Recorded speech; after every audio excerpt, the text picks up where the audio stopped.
So if you guys are having a problem when you fill up, thing clicks off, gas pump clicks off, and it decides to spew out, you may be getting a code on your reader of a 0446 evaporative emission vent system performance. So doing some research, looks like it's going to be a vent system. A couple of parts you're going to want to get. This is the actual vent system itself. This is a GM part number 234-81-275. They've redesigned this so without this pigtail right here, you're not connecting the two to your truck. So 192-57-603 is the number. This is the pigtail here.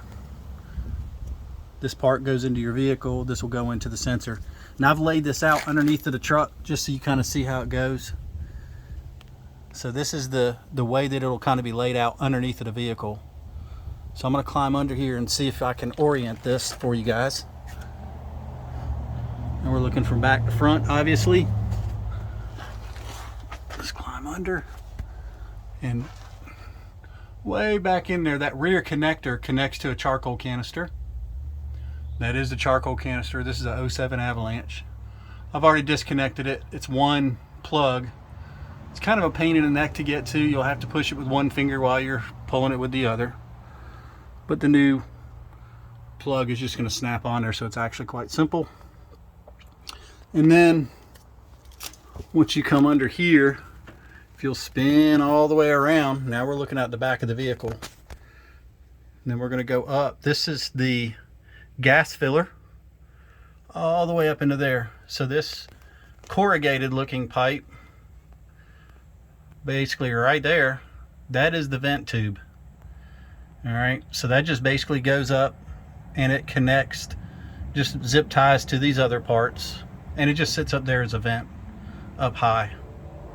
All right, so again, we're panning down, and this is the replacement part. There's that vent tube here. They've redesigned the end of it and just put a different vent in there, but it's actually quite simple. So where the solenoid is, this big solenoid right there, again, we're looking toward the front from the back. We're going to kind of spin around. There's your cross member. There's that solenoid straight up. So if you're looking from the driver's side, it's just sitting right there. Okay. Now, if you look right here, there's two bolts, or I'm sorry, one bolt and a hole. We're going to kind of flip down and look at the solenoid again. So all you do is with the solenoid right here is where it slips in that slot, and that's the bolt right there. Again, flipping up, bolt and slot. So all it does is just kind of slip in there. So we're going to kind of pull this out. We'll compare and contrast the old one to the new one.